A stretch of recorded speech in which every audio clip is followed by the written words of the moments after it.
Hello everybody, welcome to the colours of knowledge. और आज हम कक्षा 9वीं की गणित में चैप्टर जो 10 है ना, जिसका नाम है हेरोन का सूत्र, उसमें प्रश्नावली 10.1 है।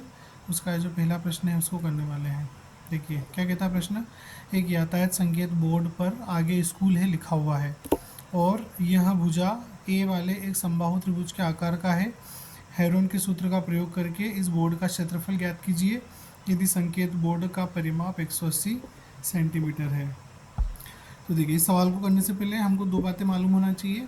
पहली बात तो ये कि जो हेरोन का सूत्र होता है वो क्या होता है। देखिए, तो इसका सूत्र मैं लिखता हूँ। जो हेरोन का सूत्र है वो क्या करता है, किसी त्रिभुज का क्षेत्रफल बताता है। क्या बताता है? त्रिभुज का क्षेत्रफल, जिसका मान होता है वर्गमूल में S minus A, S minus B और एस माइनस सी, इन तीनों का, इन चारों का गुणनफल। ठीक है, ये तो क्षेत्रफल का सूत्र हो गया। अब यहाँ पर ए बी सी और एस क्या है ये पता करना है हमको। तो एस जो होता है वो होता है त्रिभुज का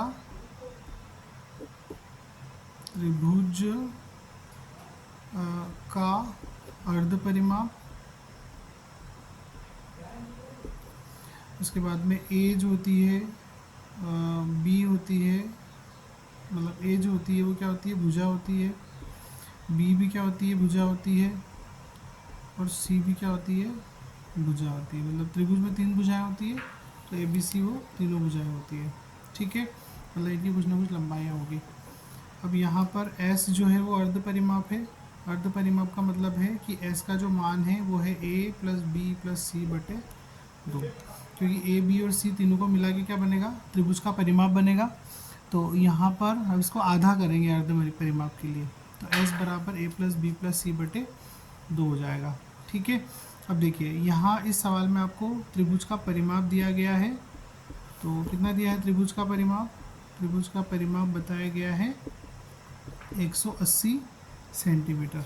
ठीक है, अब ये यातायात संकेतक बोर्ड जैसा कि चित्र में दिखा, इसमें सवाल में बोला गया है, मैंने यहाँ पर बनाया है ना। ऐसा यातायात संकेतक बोर्ड है जो कि रोड के एक तरफ लगा हुआ है और उस पर लिखा है आगे स्कूल है।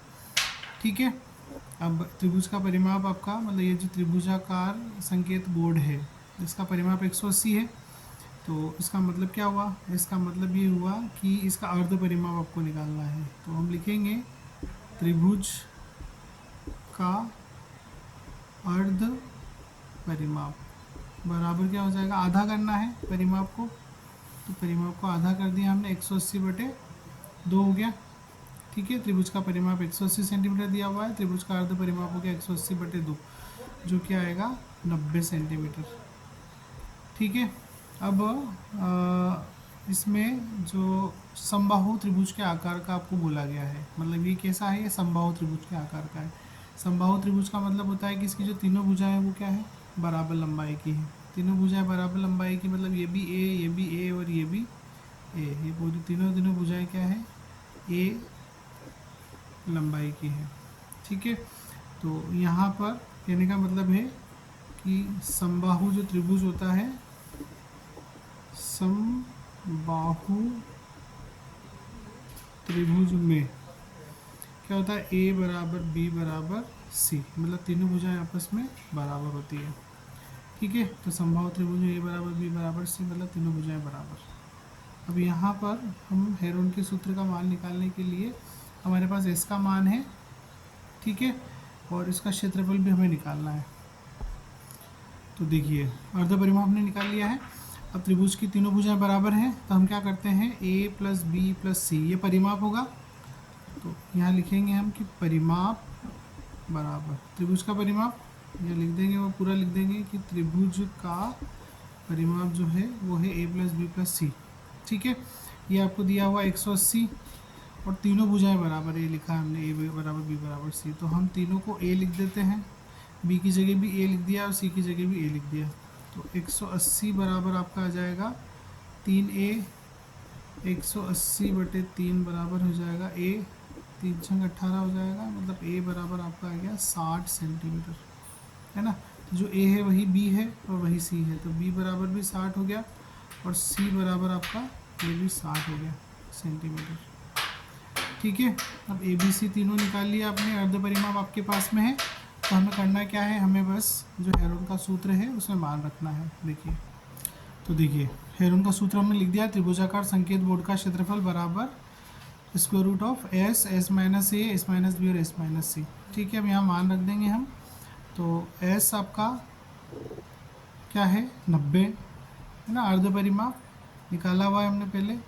फिर ये 90 माइनस 60, ये भी 90 माइनस 60, और ये भी क्या होगा, 90 माइनस 60, क्योंकि ए बी सी तीनों बराबर है और एस का मान सेम है सभी के लिए। ठीक है, तो ये हो जाएगा स्क्वायर रूट ऑफ 90 गुणा 30, 30 और 30। ठीक है, अब इसके गुणनखंड करके हमें को क्या करना है, ये जो रूट है इसको हल करना है। तो देखिए, रूट को हल करने का तरीका मैं आपको बताता हूँ क्या है। तो इस 90 को हम लिख सकते हैं 3 गुणा 30, है ना, 30 या 90, बाकी 30 को हम ऐसे रख लेते हैं, है ना। अभाज्य गुणनखंड करके इसको लंबा करने की आवश्यकता नहीं है, ऐसे निकल रहा है तो ऐसे निकाल लेते हैं। तो देखिए 3 गुणा 30, 3 गुणा 30, है ना, 30 तीनों आ गए। अब यहाँ पर 30 के 2 जोड़े बन रहे हैं, है ना, तो एक जोड़े में से 30 ही और एक में से ये 30 बाहर आ जाएंगे। तो यहाँ हो जाएगा 30 गुणा 30, और रूट में क्या बच गया, 3 बच गया बस अकेला। ये 30 कितना हो जाएगा, 330 का गुणा करने पे 900, और वर्ग रूट 3, है ना, और इसको लिखेंगे वर्ग सेंटीमीटर। ठीक है, तो ये जो संकेत बोर्ड लगा हुआ है जिस पर लिखा है आगे स्कूल है, इसका क्षेत्रफल क्या हो गया, 900√3 वर्ग सेंटीमीटर। ठीक है, तो आशा करता हूँ आपको समझ आया होगा। Thanks for watching. वीडियो को लाइक कीजिए, शेयर कीजिए और मुझे सपोर्ट कीजिए। Thank you.